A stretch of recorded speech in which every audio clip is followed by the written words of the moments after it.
Greg Mushen, welcome to the show. Hey, thanks for having me. Yeah, man, I'm excited. This is the first time in the history of the podcast I've had like a legit tech bro on my show, and not only a tech bro, but somebody from the Seattle tech scene, which I spent a good solid decade or so working there, and so just really excited to have you. For those of my audience who aren't aware of you and what you do, can you give you a brief TLDR of your background and what you're working on? Yeah, sure. I had a background in tech, as you mentioned, and but was always really interested in health. I grew up in a medical family. My dad was an MD. My mom was a nurse. It was always a topic of conversation. My dad in the 80s and 90s was actually always doing these experiments on himself, like N equals one. And so, kind of seeing the results of it, really like piqued my interest. And so I've had a lifelong, fascination with health. But I think it really changed when I had my daughter. She's 9, but I had her when I was 40. And I went to this wedding, and there was an older bride there. She was, I think, probably in her 40s, and her dad wasn't there to walk her down the aisle. And for whatever reason, that just it Mm. really hit me. And so when that happened, when my daughter was born, um, really got interested because I just want to be around with her as long as I possibly can. Yeah, that totally makes sense, man. And to back up just a little bit, it seems like your dad was kind of against the grain with respect to how the MD community typically operates. It feels like this N of one experimentation seems to have gone really out of fashion. There's more of a bow to authority now. Yeah, yeah, he was always a really independent thinker. Um, just brilliant man, who I really admire. But studied in undergrad chemistry and English of all things, so he's a really good writer too. But he always just had this lifelong fascination with experimentation. And when he was a kid, he'd be doing chemistry experiments all the time. And I think when he became an MD, he would do experiments on himself. I remember the first time I was introduced to this. I went in and saw him testing his urine pH, and I was like, what are you doing as a pH strip out? So he explained that to me. I'm like, oh, that's pretty cool that you can do that. I remember another one that he did. His dad died in his 50s of heart disease, and I think my dad was always really afraid of that. In the 90s, um, it was kind of thought that fat just in general was what Hmm. caused heart disease. And I so I wouldn't say remember 90s. That started like in the 80s, man. I probably in remember the growing 80s. Yeah. growing up in the 80s, and there was that big push towards margarine and towards healthy Yeah. whole grains, like frosted mini wheats is the greatest breakfast ever, and all this stuff. Like that kind of happened in the 80s. Yeah, I think you're right. It was 80s. But in the 90s, he did this experiment where he was like, I'm going to cut all fat out of my diet for a month. And I think he had like a half a gram of fat that entire month. And I think his diet consisted of as I recall, like these fat free, like full of sugar, like crackers and vegan hot dogs. And by the end of the month, his cholesterol actually went up, and he was very disappointed in that. He looked kind of jaundiced. His skin was flaking, and but that really struck me because I had a very different kind of opinion of that experiment. And even though his cholesterol didn't go up, it made me realize kind of the importance of fat at a time when fat was really demonized. And so I remember getting really into nutrition at the time, learning how fat could like modify the total glycemic index of the meal, and just started becoming really interested in nutrition. That was like a really important lesson for me. That's really cool, man, because I've got the similar type of interest, and I think maybe it has to do with the way our brains are wired a little bit to want to understand how things work, how to tinker with things, how to engineer. And I think the human body is like the most complicated thing in the entire universe that we Oh know yeah, about. And so yeah. it's very fun to do end of one experiments, but it seems like today is the worst time socially to embark on such things. You see, like Nick Norwitz does this a lot too, and the amount of hatred that people get online for just saying like, "Hey, this is my hypothesis. This is what I think the evidence points towards, and I'm going to do some evidence based experiments on myself and post the results." And then the hatred and the vitriol that comes Yeah, from the online community, it is a wild thing to observe. Nick gets a lot of that. It's really unfortunate. I remember when he did his Oreo experiment, Mm. where he showed that eating Oreos, basically adding carbs, like lowered his LDL and the lean mass hyperresponder phenotype. Yeah, and he was just getting skewered by people. It is sad that that happens. It's really sad that that happens. I think there's so much that can be learned from people doing n equals ones, and you know that's, if you think about it, like so much of science has come from that. There've been, at least two Nobel Prize winners that I know of that got there, because of self experimentation. Yeah, wasn't one of them the stomach ulcer guy? Yeah, the H. pylori. Yeah, Yeah, yeah. So that's how he proved it, and which I think is pretty incredible because you can't really ethically run something like that on other people. correct. So he just did it himself and improved it. So yeah, I think science has changed a little bit, and what we see a lot, and this isn't a broad generalization, but you see this with people criticizing Nick as an example of just like the evidence doesn't show that. That's not what the evidence shows. But people are they're forgetting that the scientific process, the scientific method begins with observations, and it's not proving anything, but it's signal, and it can give you an idea to start experimenting with other things.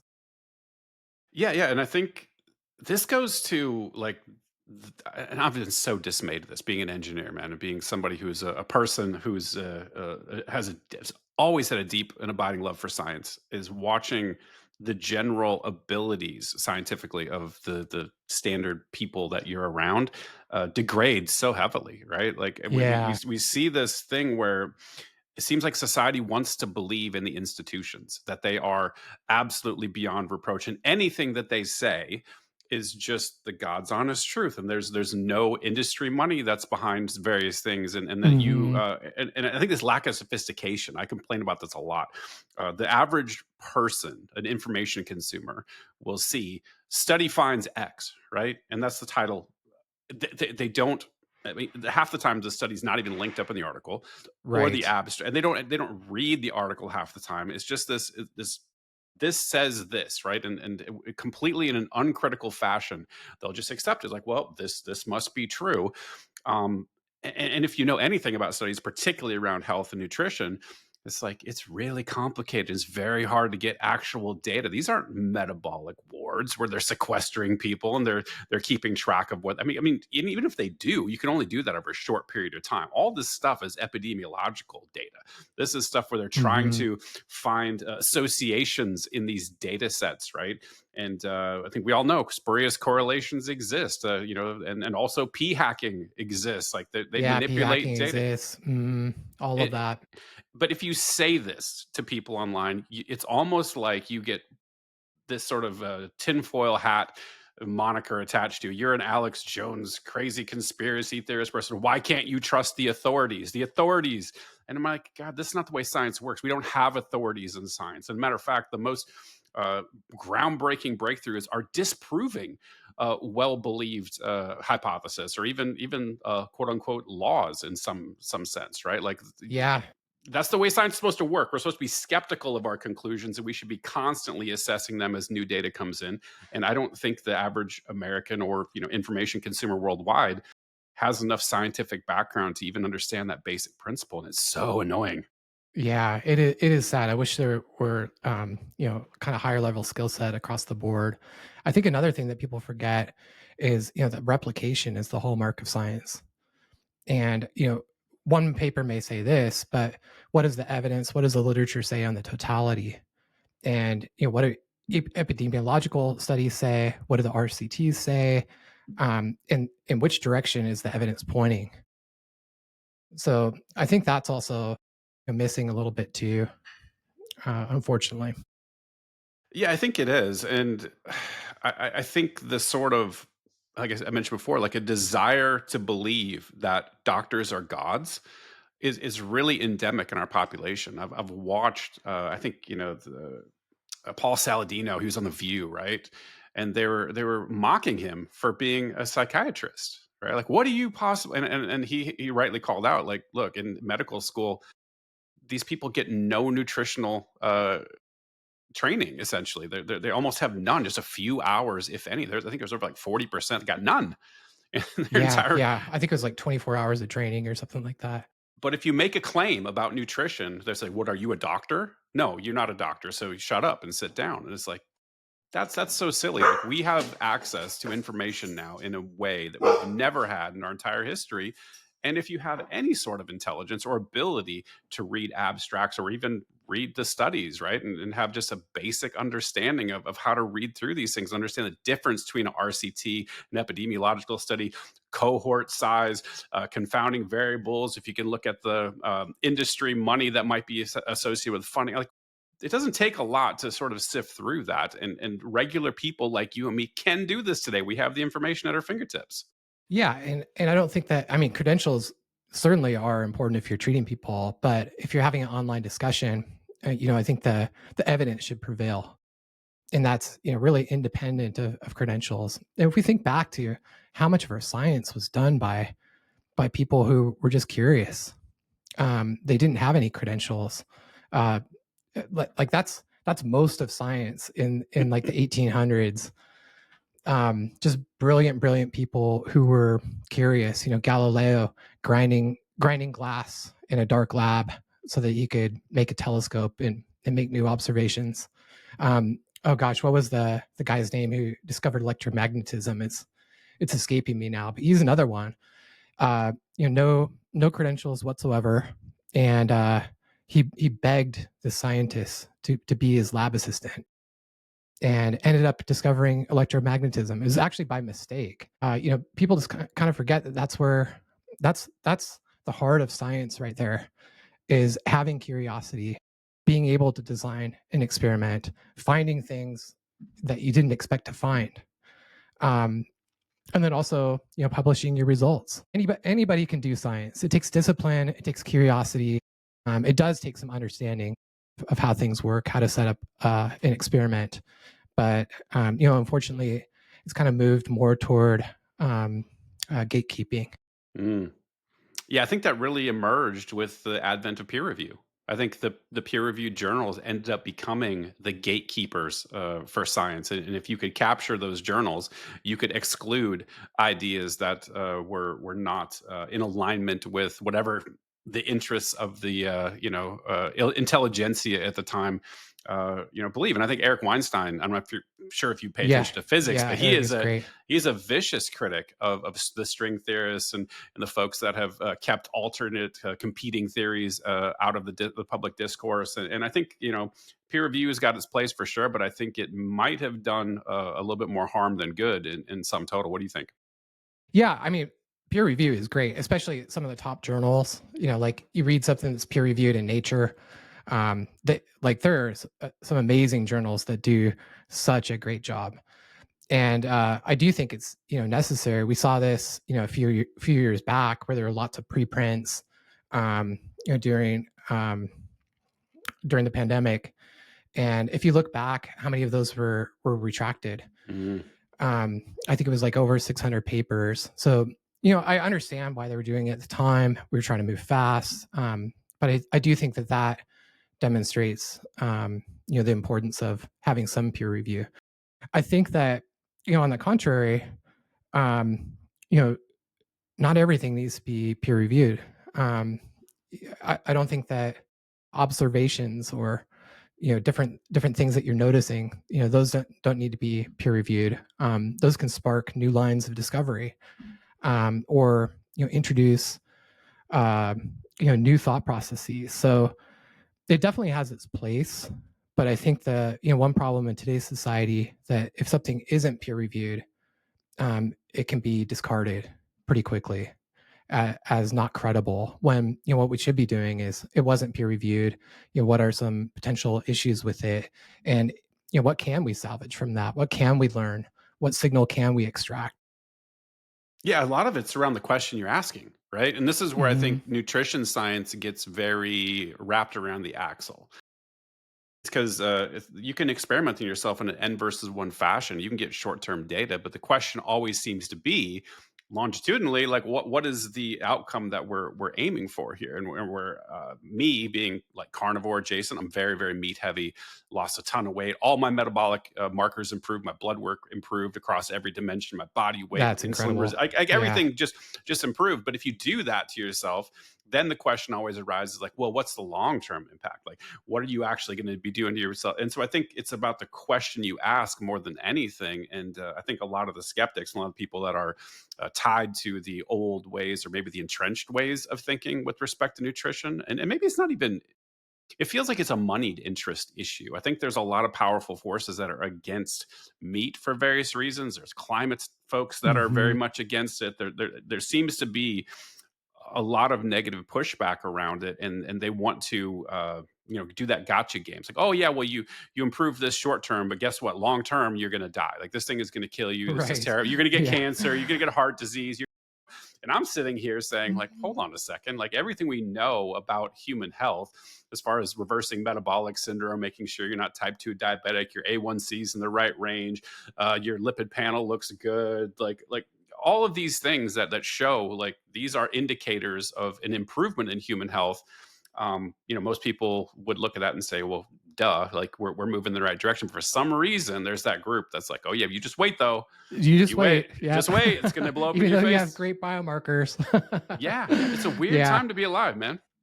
It is really too bad because we're all so different, and especially with nutrition, because compliance comes in. What do you like eating? Um, everybody's going to respond so differently to different diets, and it's too bad that there's this dogma out there, because at the end of the day, what matters is what's working for your body. What can you adhere to? Is your weight moving in the right direction? Are metabolic markers improving? Are your lipids improving? Those are the things that we should be centering on. And yeah, and just because we don't have you know longitudinal studies on certain diets doesn't mean that they're bad. Obviously, if biomarkers are moving in the right direction, it's doing something that's good. And also, specifically with carnivore, there are so many anecdotal stories of people who switched to it and have improved. I think there are probably some small gaps that could potentially be an issue, but those can be closed. In my opinion, I just think people make diet into a much bigger thing than it should be. Well, it turns into a religion half the time. It does turn it into religion and It's so very much weird. dogma. It's like we've made it. How many hundreds of thousands of years? We made it through ice ages. We've made it in high altitude, high longitude regions or latitude regions, low, you know, toward the equator. We've survived in multiple conditions through pretty much everything we could survive from. Our body is made to eat a lot of different things and do well. Yeah, for sure. We're clearly omnivores, and we're clearly very biodiverse as a species. We can survive in all sorts of different climates, and I think that's awesome. That's great that we can do that. And I think that acknowledging that fact and realizing not everyone is going to eat the same way, not everyone is built the same way. Like we're all very different species, but some basic tenets, I think if we adopt those, like they work for everybody across the board. And I think focusing on those is kind of like as a foundation is a really great place to start. And people don't like to do that. They want to focus on the extremes, and they want to Yeah. fight about the minutia, about something that's like a 0.5% difference in overall health. And they're going to just slit each other's throats over that. And I don't understand that approach, man. That is so Yeah, weird. people get pretty vicious pretty fast. Well, hey, talk to me about what worked for you, because I know you, like me, had done the transformation a little bit. You a lot better than me. Great, fantastic, man. Your results are amazing. I'm very impressed. Thank you. So tell me what worked for you. Initially the so I'd always, I think, eaten pretty well, always gotten blood work, but there was a period during the pandemic where I gained quite a bit of weight, just from not moving as much. And I went to my friend PJ. Um, he's about 10 years older than me.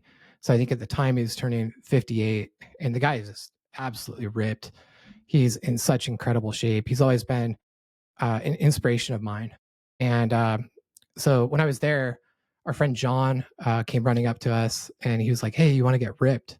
I was like, "Actually, yeah, I just lost 26 pounds. That was next on my list."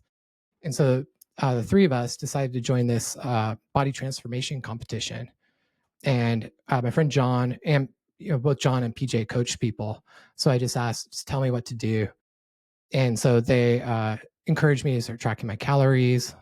We set like a caloric target because I was just trying to do a cut and lose body fat. Um, so he just gave me basically the macro targets to hit. And I just religiously hit those every day, like 1 gram of protein per pound of body weight. And then I kind of mixed the rest of it up between fat and carbs. And then the other thing that he recommended was that I start walking 12,000 steps a day. And so I asked him, what would happen if I walked more? What if I did like 17,000? He's like, if you can do 17,000, just do it. And so I started walking 17,000 steps a day, really just like a couple hours per day. And that was just transformational. I remember like 11 days later, I was already seeing abs. I was on a pretty steep deficit at 1,700 calories per day. But in 11 days, I started seeing abs and I was just blown away. So yeah, walking made this just huge difference in my appearance. I felt so much better. So that was probably, other than diet, I was just pretty sold on walking. Oops, did I lose you? I Sorry, cut think I out for lost just a you. second there, Yeah, man. yeah, My end, I think. yeah. Okay, we're back. So yeah, walking just made this huge difference for me, and so that's something that I've stuck with over the years. And actually, I've learned so much more about it since then. And I just think it's probably the single most healthy thing any of us can do. I haven't been Why? able to Why? find it. Talk to me about why. You sound like you've gone on the rabbit hole and studied this a little bit. Yeah, I What's the have. reason? So um, I haven't been able to find an intervention yet that has such a profound difference from walking. So there's this one study, I can send it to you after the show so you can link it. But it was a pretty large study. I think it had around 5,000 people. And what they showed was that moving from 4,000 steps to 8,000 steps was associated with a 51% reduction in all cause mortality. 51%. For what time period? I think the follow up period was either 5 or 10 years. Wow. And it was, a slightly older population too. It kind of skewed middle age. And if you moved up to 12,000, it was like a 63% reduction. Oh, Yeah. So it's just an incredible intervention. If you look at the inverse, so there's studies that look at people who are sedentary. And if you move from that bottom quadrant to the next quadrant up, so this is you're not even doing a lot of movement, you're just doing some, that was associated with a 49% reduction in all cause mortality. So wow. That's so just crazy. any kind of movement. And I think the top quadrant was like 78% if you compare that top and the bottom quadrant. So just getting any kind of movement in can make a huge difference. But I just have not been able to find a single intervention that can have the same results as walking. It's easy, we can do it. And then you start to look into some of the reasons why. So it can help if you take a walk after you eat. It can actually be more effective than metformin alone, the diabetes medication. So there's a study that uh, was looking at type 2 diabetics, and they tested metformin against a 50-minute postprandial walk, and that 50-minute postprandial walk was more effective in type 2 diabetics than metformin alone. So it's really great at lowering your blood sugar after walks. It's incredible at improving your arterial stiffness, so making your arteries a lot more supple. In fact, if you look at the Chismane, so they're this subsistence population down in South America, they have the best cardiometabolic health that's ever been measured. So they have zero coronary artery calcium at 40.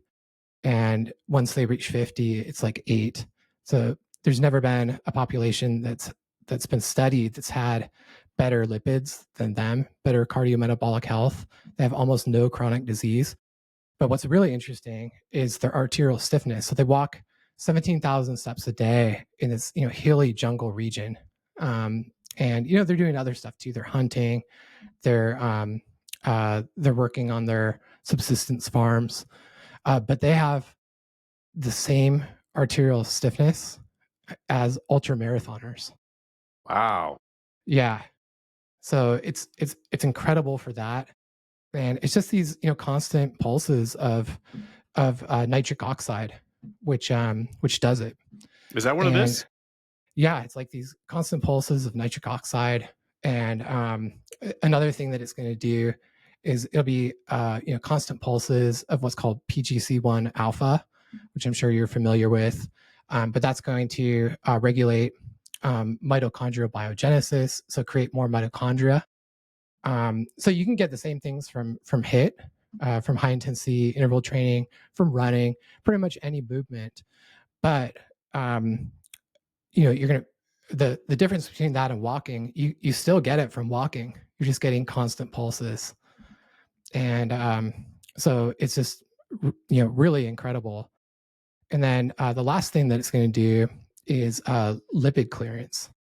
And so when you start moving, um, you have these LDL receptors, and you could think of them almost as like dumb waiters. And so they come up, they'll take lipids into that container, move them down, basically for disposal. But it kind of works. You could think of it as these constant pulses keep that dumb waiter moving, and it's a lot more frequency sensitive than it is intensity sensitive. So, if you're just, walking around all day, you're going to be clearing lipids so much better than if you have kind of the same amount of effort that's done in a short period of time. Got it, got it. And another thing just to note is that I think people are maybe confused about how arteries work.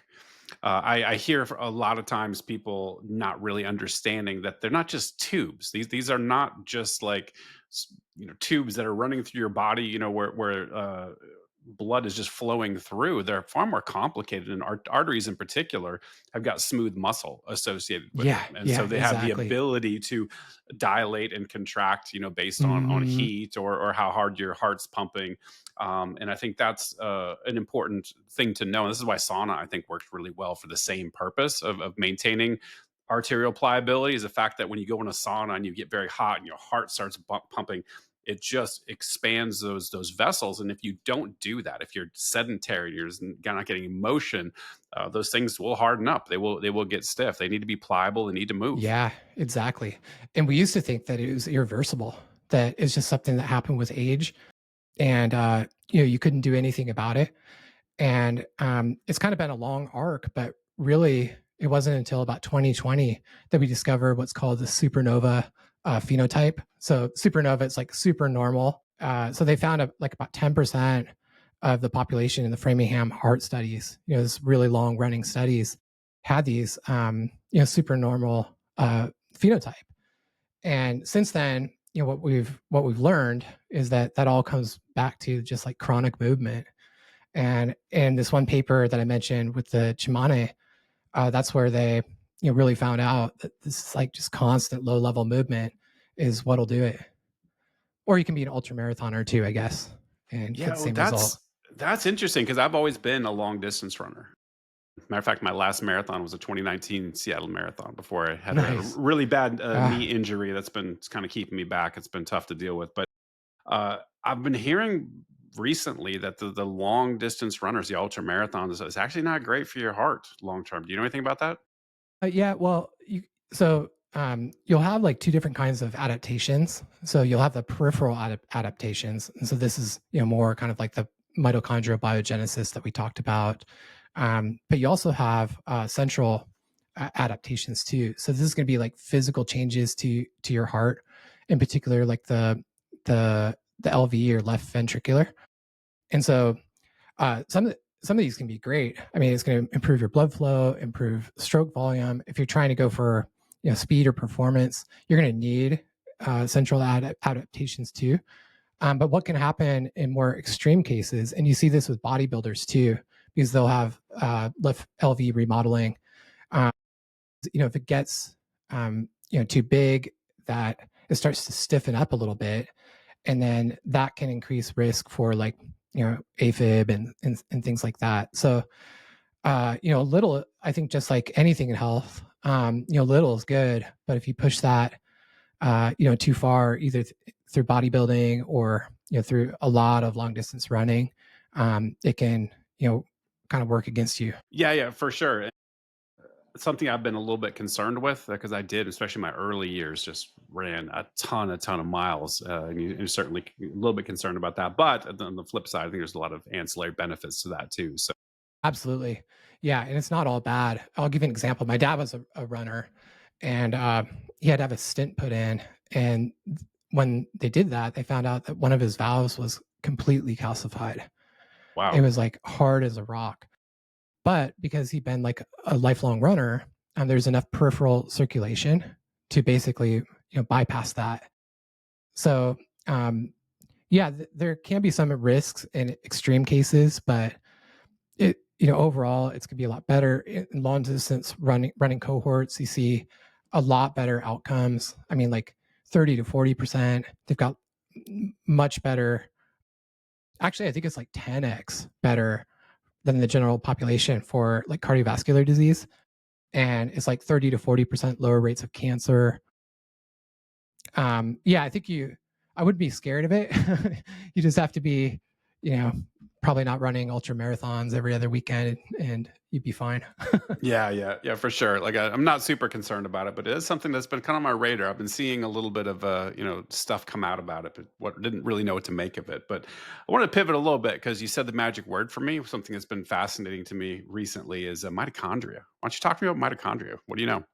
But yeah, so you kind of think of them as the powerhouse of our body.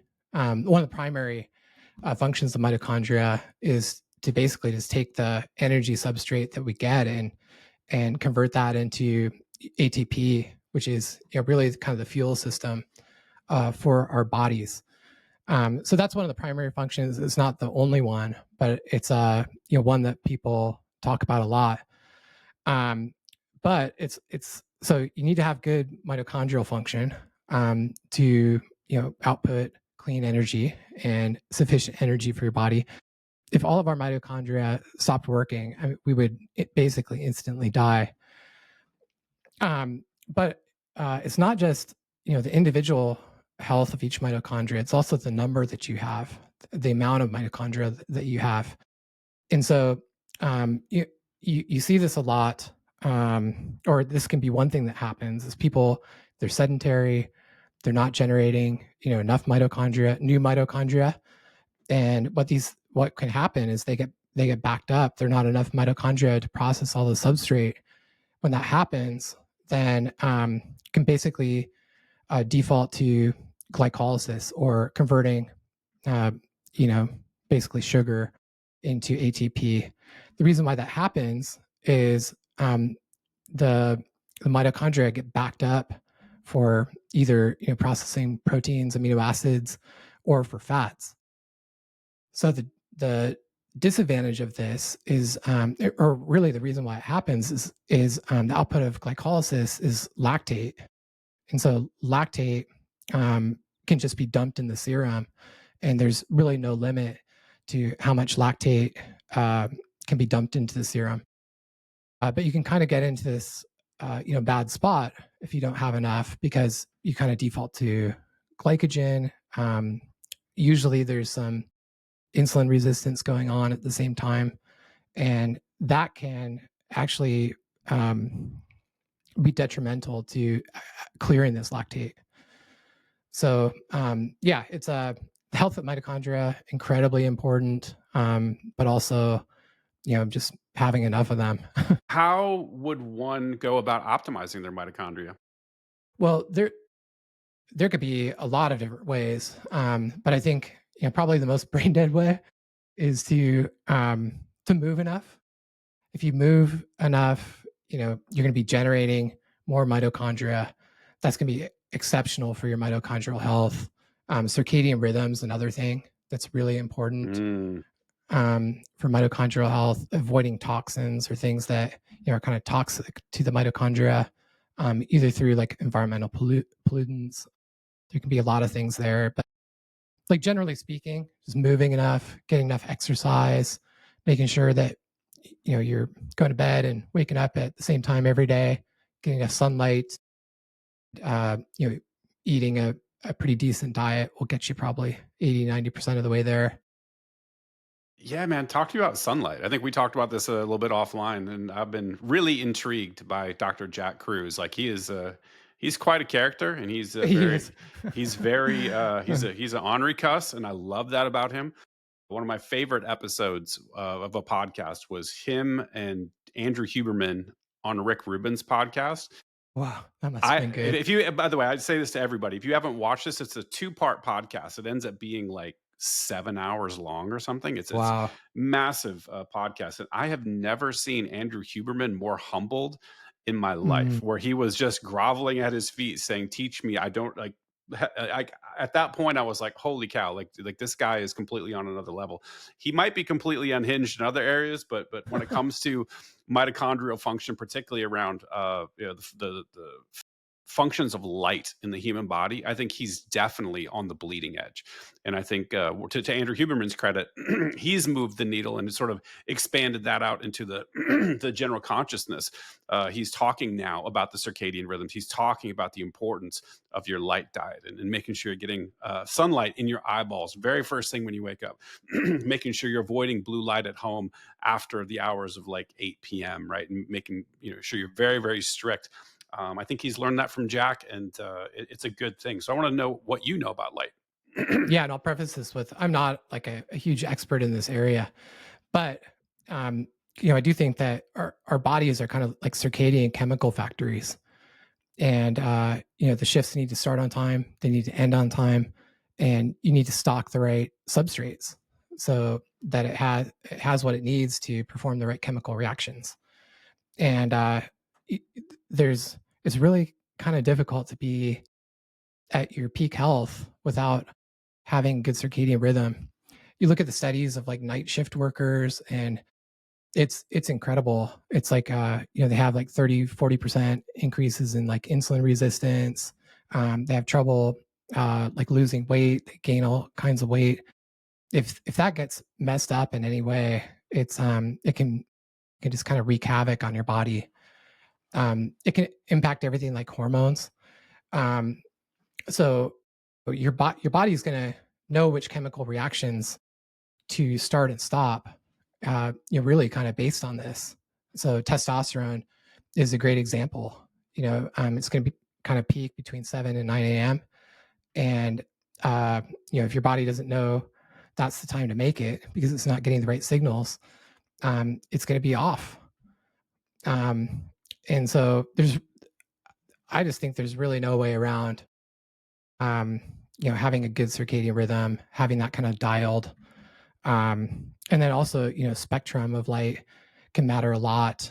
Um, it's incredible. Like UV light, for example, when it hits your skin, can help produce a little bit of nitric oxide. Mm. It can reduce your blood pressure a little bit. So I just think really important to be outside. You probably don't want to burn. I think people can agree on that, but uh, making sure you're getting outside, a great way to do that, with walking and just movement, and then just making sure that you're not having the blue light that you said. You're getting some light in the morning when you wake up. Yeah, I certainly agree. How do you manage that being up in Seattle, man? Like I had a really hard time. That is a place that is Oh, not gosh. known for its light, and when the light does come out, it's not very strong up there. No, yeah, winters are brutal, and I'm not sure if you experienced that too. Yes. But yeah, winters can be just awful. But the way that I manage it now is just trying to be outside as much as I can.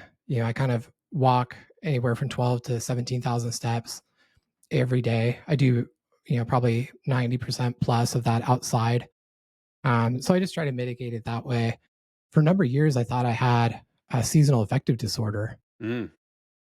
I just get during the winter, I just wouldn't feel like doing much of anything.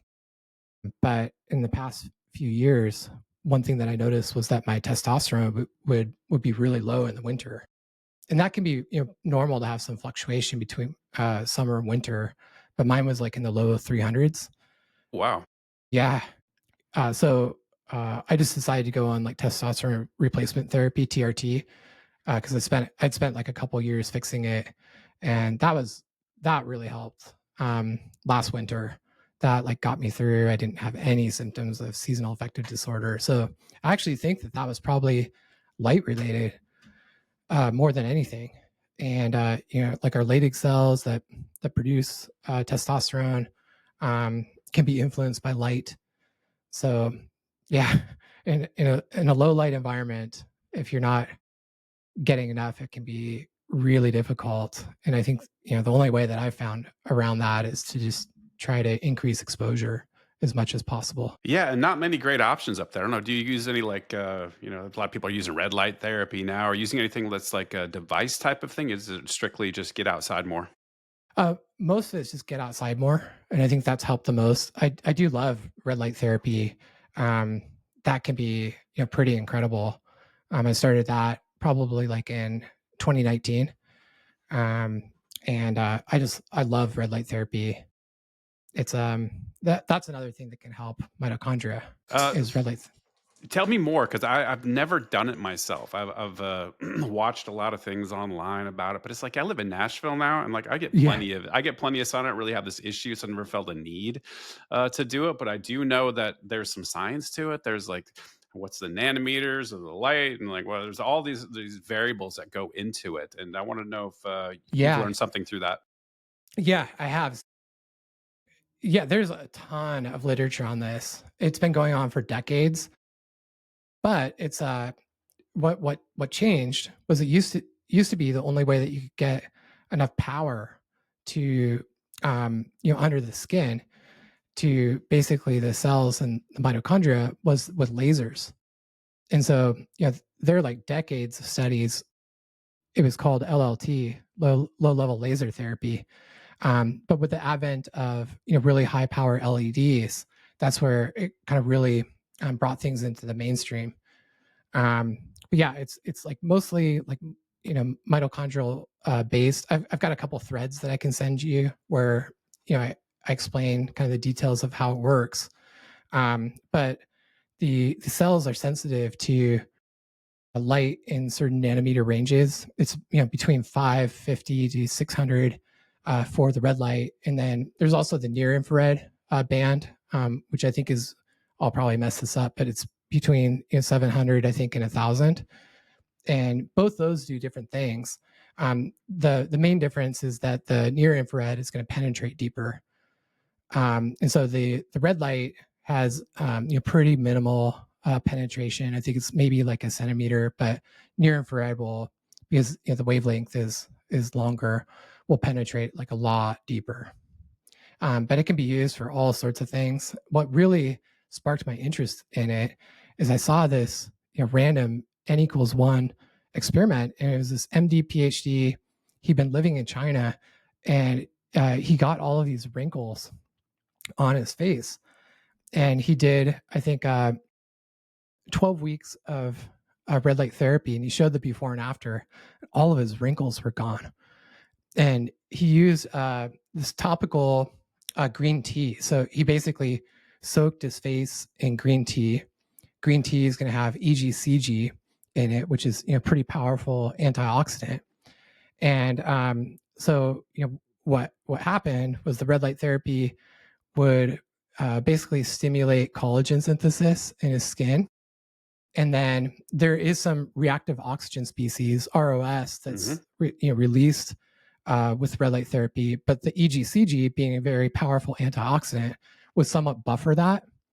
And so the result of it was that it just greatly accelerated the results. But he was in his 60s, and he had all of these crow's feet on his eyes, and after 12 weeks, they were just vanished. I was like, wow, that is incredible. I went out and bought a red light panel and tried to replicate it myself. And the before and after, I've got it posted on X, was just, it was insane. I could not believe it. And that really kind of turned me onto it, because I was thinking, if this is, what's happening with your skin, Mm. like, what is it doing to everything else in your body?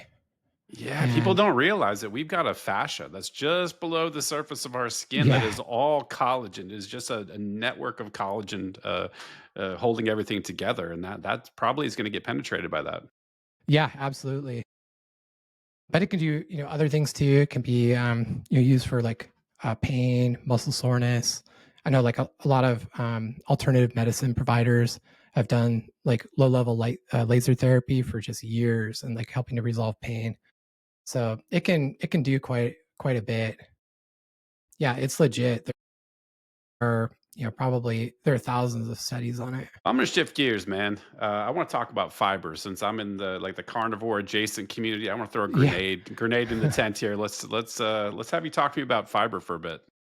Yeah, so I actually think that, fiber is probably one of the I would say kind of like most misunderstood of the nutrients. And I guess you can't, really call it a macronutrient. It's kind of, put under carbohydrates. Um, it is it's absolutely critical. And one of the reasons why I think that people kind of get tripped up on it is people automatically go to, oh, it's going to, make my poops better. And it's basically just like roughage. But that's really just insoluble fiber. So that's going to be this, like cereals, things like that. They're going to add some bulk to your stool, but other than that, and kind of helping push things through, it doesn't do much. Um, Other fibers that are fermentable are the really important ones. And so these are things like, pectin in fruit, resistant starch, which can be like in heated and cooled rice, or potatoes. You can even just get like supplements.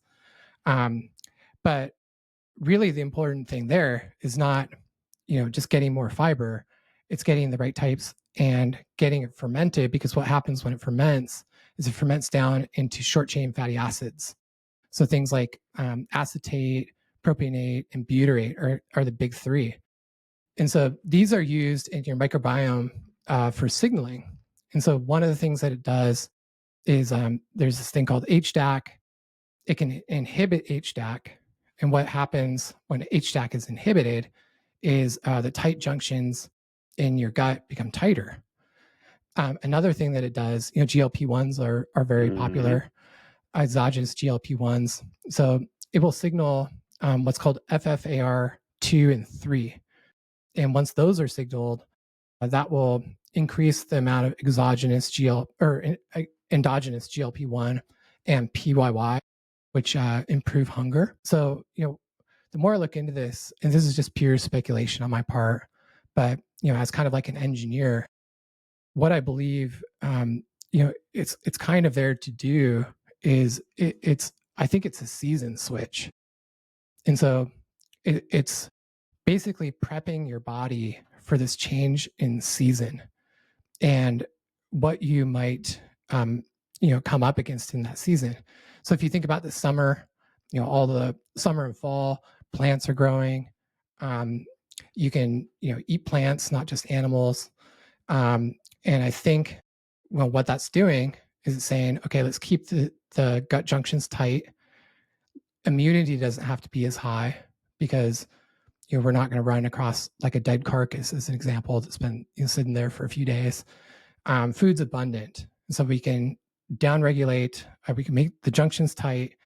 We can downregulate immunity. We don't need as much immune protection, and then we don't need to eat as much food because it's kind of abundant, and so we'll kind of suppress appetite a little bit, and then we'll also make ourselves pretty insulin sensitive, because you know food is really abundant. Now, when you switch to um, let's say winter and there are less plants around, it does the opposite. And so HDAC is going to be upregulated. What this is going to do is it's going to loosen your tight junctions. The reason why is the microbiome, since there's not a lot of fermentable substrate, is going to start fermenting the mucin in your gut lining. And so you need to have those tight junctions loosened in order to do that. It's going to increase immunity. I think this is probably because food isn't abundant. You might need to, eat things that are less desirable when food is abundant. Maybe you run across, a dead animal that has some maggots in it. That's It's disgusting. roadkill But time, man. it's Like, roadkill time. Yeah. And this is what it was like through most of history, most of human history. And then it's going to make you more insulin resistant because, you don't know when the next time you're going to get glucose. So you kind of need to have that around. And it's not going to release GLP-1 and PYY because you want to be hungry because food's not available.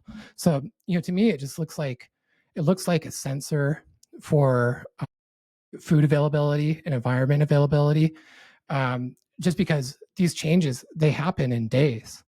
It's not over the course of weeks. You can cut out fiber and your body is just going to start, your microbiome will start fermenting amino acids instead. So as it pertains to carnivore, um, it's not per se bad. I don't think we're meant to kind of shift through these states. I think where there can be some risk, which can be worked around, I think pretty easily, is when you ferment protein and amino acids, there's some less desirable metabolites that get produced. So one is cresol. Another one's ammonia, and so you'll be producing a lot of more ammonia. And then the last one of kind of the big three is called IMP. And so if you look at kind of the longer term association with these three things, it generally results in worse kidney function and worse cardiovascular health if you have these present. But this is not to say that if you wanted to, I think kind of mitigate against that on carnivore, I don't think that you need to go change very much. Um, what I think would be a good thing to consider perhaps is just introducing like a little bit of resistant starch. So this would be things like a tablespoon or two of like green plantain flour or green banana flour. Maybe introducing something like psyllium husk, which is kind of a gelling fiber that can help slow that fermentation down.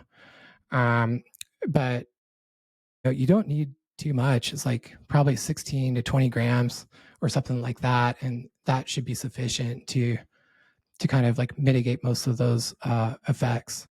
So be like, a few spoonfuls of psyllium husk and resistant starch. You have to go slow, go very slow. Interesting. I've never heard this before. Like, I've definitely heard the arguments on the carnivore side. They're like, you don't really need all this, and there's plenty of short chain fatty acids on the carnivore diet, and you create butyrate, and there's and that's fine. You don't really need anything else. I personally, like, I've looked at the data around fermentable fibers in particular, and found that compelling. And I thought, okay, cool, kimchi, some sauerkraut, even things like blueberries, some low carbohydrate berries like that. Well, it'll all ferment, what am I missing if I'm not going with like the psyllium husk, or I'm going with the green plantain flour, or whatever it is, like the resistant starches? What's my gut missing? Well, so you could almost think of it, if you think about like how your colon's structured, it's kind of like this U shape where you've got the proximal colon where things enter, the transverse colon, and then the distal colon. And so people are, both sides are right. So like we are designed, I think to be able to go with zero fiber for quite a long time. But then the trade-off there is through the fermentation of amino acids, you get these kind of like less than desirable metabolites. Really about, if you kind of want to avoid that, then it's about not just getting fiber, but kind of getting the right combinations of fiber. You could almost think of it as like pushing, like starting a fire in this like U-shaped pipe, and then pushing that fire down. And so you want to get things fermented into the distal colon ultimately. And you can do that by adding something like resistant starch. So you can think of resistant starch as kind of like putting logs on a fire. So putting big logs on a fire. It's going to be quite a bit of fuel substrate. It's going to burn pretty well once you get it on.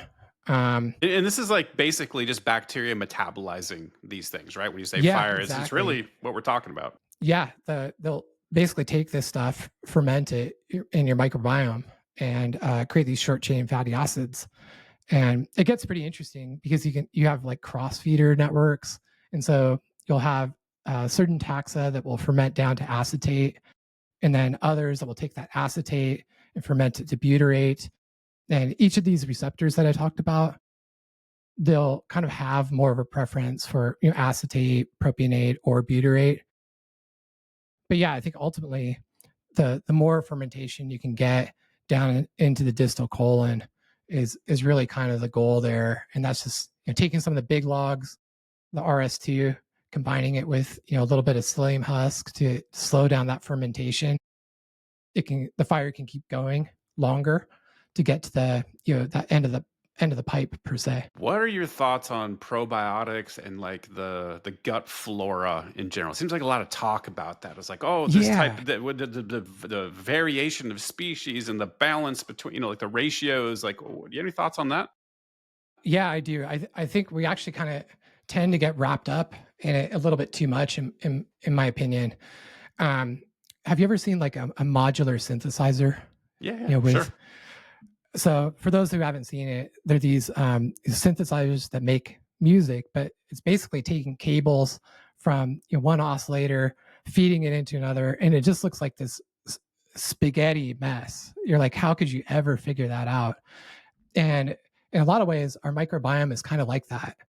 It's so complex. And you have one taxa that will do one thing. It might turn acetate into butyrate. It's incredibly complex.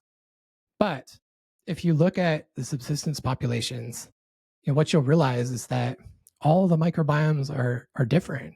You have the Hadza, so they're out of Tanzania, and they don't really have a lot of the taxa that will like generate butyrate, and so they're kind of like propionate dominant because of that.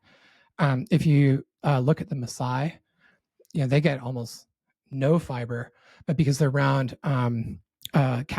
cattle are really high in this species called Provotella, and so just by being in the proximity of cattle, they're going to have this different microbiomes as a result. But um, you know, I I don't think it's too important to really kind of get so specific about what you have and what you don't. I think it's kind of meant to work in all sorts of conditions with all sorts of different food availability, and so I think it's really what it's about, in my opinion, is just getting enough of the prebiotic substrate so that you can start fermenting, and from there, different species will kind of come alive as a result. They'll go from dormant to active, and I just think that it has so much redundancy built in that if you just get enough substrate, it's gonna like work one way or another. So that's kind of like my opinion on it. I think that people have a tendency to kind of over obsess on kind of doing inventory of the microbiome, and they'll do these shotgun sequencing to figure out like what species are there, but that's only going to tell you the inventory. It's kind of like taking a role in a class, so who's there, but what it's not going to tell you is like who's paying attention, who's actually doing the fermentation. um so yeah, I think you just try to get enough substrate as you can. There are different things that you can do, like pretty much polyphenols can help create the right conditions for certain taxa. So things like green tea or blueberries or cocoa is really good at that too. But the all kind of like help improve the conditions, but it all comes down to, and at the end of the day, it's like, is that prebiotic substrate there?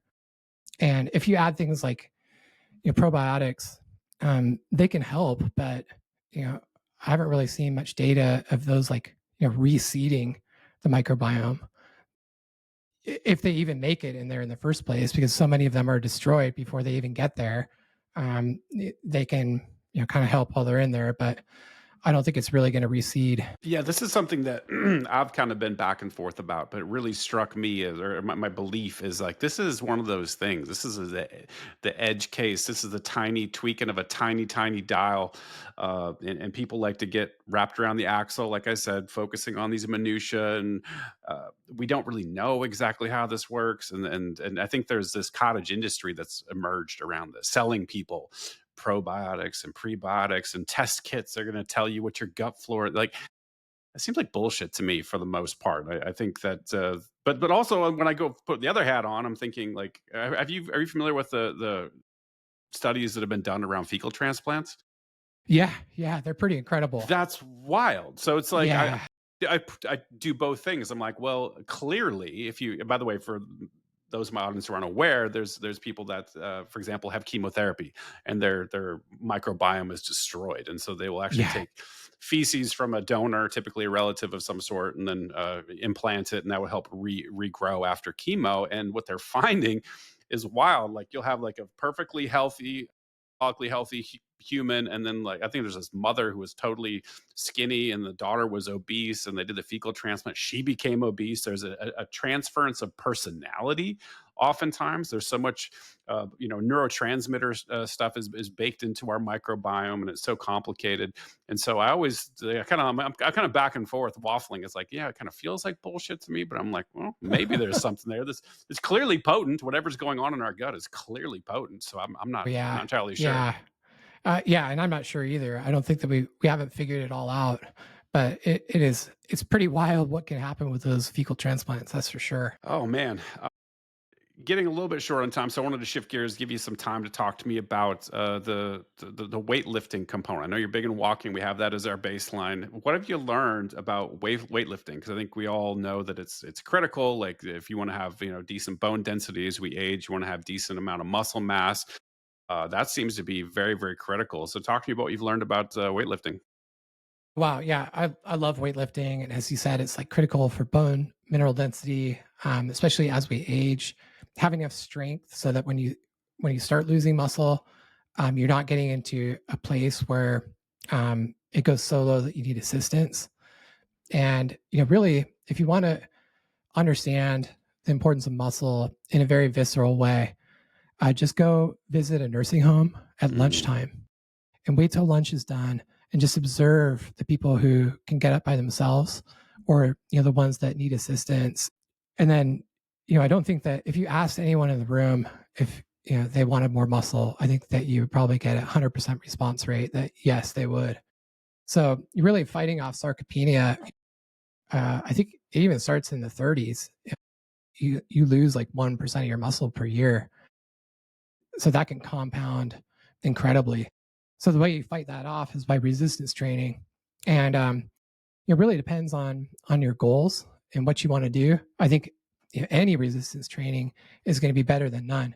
So uh, I don't think that you have to really overcomplicate it. Just get started, do something, take any plan online, and maybe just start with even 1 to 2 days a week. Full body is like a great way to start. You don't have to make it too long. Just make the goal getting in there if you're not doing it, and just getting started and not going too hard. I think that if you do that, what you'll find is you feel so good that you'll want to do more. And if you can work up to 3 to 5 times a week, I think that's probably ideal. Um, I think the more muscle you can put on, the better, generally speaking. Now, once you put on too much muscle, even if you're natural, There can be detrimental effects, but most people aren't going to hit that. But yeah, just trying to put on as much lean mass as you can. That's going to be important not just for locomotion, but it's an endocrine organ, and it's going to be great at being a glucose sink. And so, when you have any kind of movement, your muscles are going to uptake glucose from your bloodstream into your muscle, and this is independent of insulin. And so it's really important for that. And the more muscle that you have, the more glucose you can uptake. Rest, But even, right? Like, we're talking about the at basic rest, metabolic rate, right? yeah, yeah, and you'll burn more calories at rest because they're kind of expensive to maintain, and so and then also it will release things like myokines and all sorts of stuff which can help with mood. So yeah, muscle is incredibly important. I wouldn't worry too much about getting the perfect routine because it's going to change. You're going to modify it. Find some things you like doing. If you don't like, this is probably, some people will consider this heresy, but I'll go ahead and say it. Like, if you don't like doing squats, don't do squats, do leg press. Find things that you enjoy, because the critical thing, you can get results doing anything in the gym, whether it's using free weights, whether it's using machines. You see bodybuilders using machines all the time. That's because they work. So just find something you like. Find something that's going to get you excited to go into the gym. Put on some good music. If you're feeling gassed after 30 minutes, stop and just come back. If you're feeling too sore one day, back off and don't do as many reps. But just have fun with it. Try to make it something that you really enjoy doing. Find the stuff that you like and just stick with it and get your protein in. Yeah, it seems like those are the two primary things, right? For avoiding sarcopenia is, muscle protein synthesis is governed by adequate protein intake, which, by the way, you need more of as you age. You need more Yeah, protein as you get older to maintain that same level. And then resistance training, like it's a very balanced equation. yeah, exactly. Just don't overcomplicate it. Just get to the gym. Just do something. We love to overcomplicate things, though, Yeah. man. I think maybe talk to me about that. Like, I've seen so many people, myself included, at times engage in this like mental masturbation about like I'm going to focus. I'm going to study all this stuff on YouTube. I'm going to watch videos. I'm going to scroll my phone, but I'm not going to go to the fucking gym. Yeah, Like, yeah. it's just I want to focus on the most minute detail, and I'm going to watch 9 different hour-long podcasts dissecting the issue, but I'm not going to go to the gym. It's Yeah, wild. exactly. I think we all have a tendency to not try to start until we kind of know everything about it. Yeah, I'm a victim of that myself sometimes. But lifting weights, really the only thing that you really want to be careful about is getting injured, because you get an injury and you're going to be out for a little while, and it could persist if depending on how bad it is. So if you're gonna hyper focus on one thing, just try to learn form. There's actually, I think, like a subreddit. It's called like Form Check or something like that. So you can take a video of yourself, post it there if you have any questions, or just take a video of yourself and compare it to other videos. But just try to get your form right so you don't get hurt. And beyond that, I just pick something and just get started. And it doesn't have to be a lot. It just has to be, just do enough where you feel good about yourself, and you want to do it again. And that should be, in my opinion, the only thing that you focus on. Just do enough that you feel great about having made it into the gym, and you feel great that you made it, and you're going to want to go again. And if you can repeat that cycle, it's going to create this positive feedback loop, and you're going to feel really good about yourself going to the gym. On the contrary, like, don't beat yourself up. Like, life happens. We have days where we're going to miss a session. That's okay too. Don't beat yourself up. Just go the next time.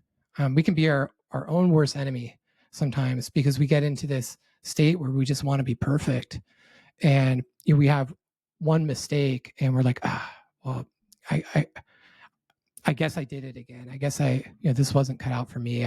I can't get into the routine. And really what the self-talk should be, in my opinion, is like, hey, life happens. I'm just going to go on Friday. I'll hit my next session. It's going to be great. Yeah, that's interesting because consistency really seems to be a problem. It has been for me, and a lot of people struggle with it, particularly in the field of work that we're in. You probably know, like tech is Yeah, incredible. If you, it's anyone brutal. who hasn't been in this field, man, it is so incredibly taxing mentally. It's stressful, It and everyone's is. always like, "I hate it." Like, "Oh, it must be nice. You get paid millions of dollars. You get all." It's just all like glamour or this Hollywood. It's like, no, it is a grind, and it It is is. It when can be a things grind. break, Yeah. when things aren't going well, when you're your roadmap is all fucked up and you're not delivering, and then you get the pressure from the executives. Like there's so much pressure that comes with it, and it becomes a very easy thing to fall into. You're working 15 hours a day, and like there's really difficult to make time to go to the gym, and you don't Yeah. feel like going, and then it turns into like this negative spiral. Do you have any like experience on how to sort of keep consistent under environments like that, or if you have a similar type of job that's just as stressful? Yeah. I mean, I think the first thing is be easy on yourself and give yourself some permission to not be perfect.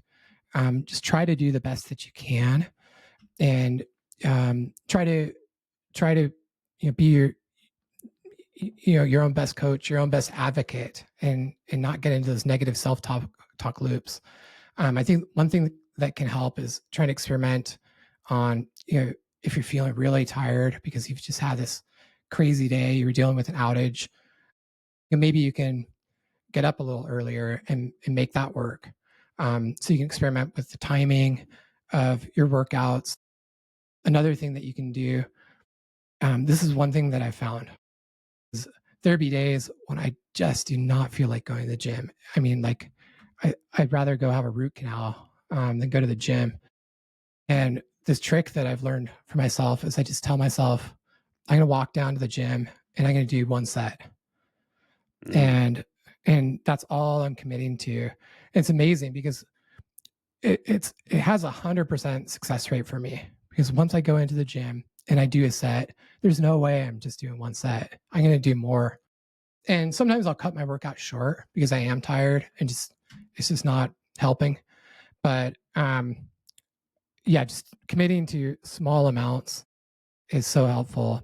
Or like if you don't have time to do the step count that you want, 10,000 steps, a couple, you can do 5. You can just do a little bit more than you did the day before. Or another thing that you can do is get like a walking pad under your desk. That is like a hack of all hacks. And it's not the easiest thing to. It takes some practice to learn how to type and be on these things. But if you're in meetings, and this may sound so funny, if you're in meetings and you're walking, that can be great. At first, people will be like, "Are you on a treadmill?" But the funny thing is, once you say yes, you're expecting everybody to just think you're weird. But what I've noticed is people are like, "Oh, that's so cool. Yes, I've Where'd you seen get that. it? Like, I want to get one too. Oh, that's such a great idea. I need to like move more. I'm gonna go get one." There's one company that was at pretty recently where I was doing that, and I was like the only one on a treadmill. And like 6 months later, I go into a meeting, everybody was on their walking pad. So yeah, I wouldn't worry too much about people perceiving it as like different or weird. And even if they do, they'll get over it.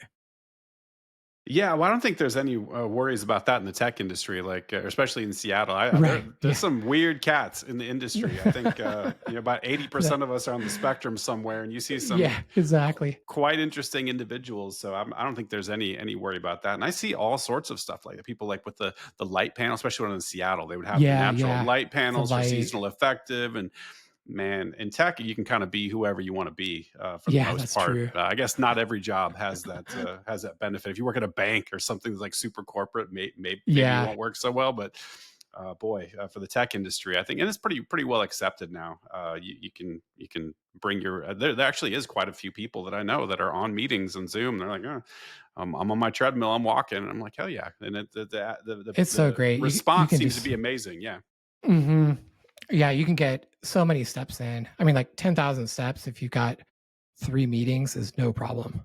You'll hit that before lunch. Yeah, you can do 10,000 steps in like an hour, right? Or like an hour and Yeah, 15 or something. It's not that yeah, much. depending. Yeah, I think for me, it's probably about an hour and a half or so. But yeah, you can hit that really fast. That's like a meeting and a half. Man, so what do you do now? Are you like still in tech, or have you completely hit that eject, hit that golden parachute thing, and I'm off doing something else now? What's the deal? Yeah, I've been taking some time off. I'm kind of like a chronic tinker. I've got a couple things. I don't think I could ever not work, but there are a couple of things that I'm kind of working on the side. Yeah, right now I just took the summer off because summers in Seattle are so amazing, and Amazing, yeah. I'd always wanted to just like chill and just go on walks and focus on my diet and write and stuff like that. So I did that, but now that it's getting to be fall again, I'm looking at developing a couple new things in the health space, so health tech space. Very cool, very cool. Yeah, I don't know many people that quote unquote retire and then just like don't dabble in tech. They're always in the Yeah, middle of some startup or they got some app they're developing. It's like it's a whole thing. Where in Seattle are you living at? Like what area? I'm in Fremont. Oh, you're just right downtown. Like, well, I mean, Yeah, across the bridge, but you're not very far away at all. I was at Lake Tapps, so I had quite a different commute to South Lake Union where I was working. yeah, that could be a challenge some days, I'm sure. Man, I tell you what, the move to Nashville has been great because I think my commute when I was in up in Seattle, like I would get on the Sumner Sounder train, and it would be like an hour and a half each way, and so I'm like 3 hours a day commuting, and now it's like door to door. I'm like 20 minutes. Oh gosh, Like that's life changing right there. Totally, yeah. I'm like, oh, I love it so much here, but I definitely miss the Seattle summers, man. If you haven't been there for them, being on the Puget Sound with the sunsets and the blue skies and Rainier in the background, like that is that's pretty hard to beat, man. It really is, but just don't make the mistake of committing to move here if all you visit is summer. Yeah, A lot of people make that mistake, then they hit winter, they're like, "What did I do?" yeah, it's a weird town, man. Like, have things gotten better? Because when I left, it was not great. Yeah, things went downhill pretty fast there for a while, but yeah, it has improved quite a That's bit.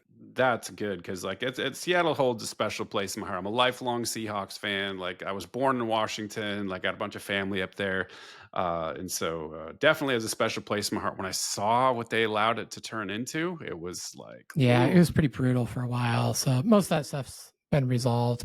Yeah, it felt kind of like, very post-apocalyptic there for a while.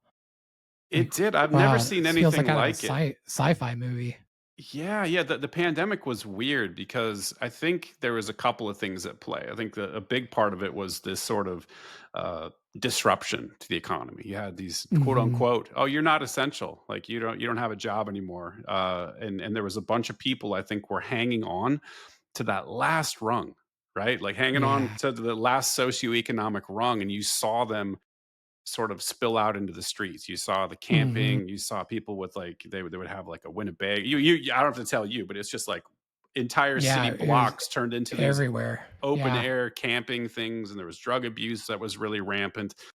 The whole world seemed to go just a little bit crazy and Seattle was Yeah. like the epicenter. Although boy, I thought Seattle was bad. I took a trip to Portland in the middle of pandemic. Yeah, Like that was Portland's worse. next level. That was so Yeah. much worse. But no, glad to hear that it improved because it's definitely one of my favorite places, particularly in the summertime. But boy, I got to come back up there. I do every once in a while. I think last time was like 6 months ago, but I got to make it back up because it is definitely a special place to me. Just wish there was more sunshine. That's all. Yeah, I know, that's really the only thing that it doesn't have going for it, just that amount of light. All right, man. Well, I think that's about it for me. Really appreciate your input, man. I learned so much through this episode. That's great. Why don't you tell everyone where they can find you online? Yeah, you can find me. I mostly post on X, and so uh, my Twitter handle or X handle there is Greg Mushen, just GregMushen, and then I'm also doing long form on Substack. It's called Dark Lab, which is kind of an homage to the early labs of science. And so that's that. You just search Substack for Dark Lab. Awesome. Well, Hank, thanks so much for stopping by, man. It was a great chat, and I'll talk to you later. Yeah, thanks, Brett. Yeah, Take bye bye. care.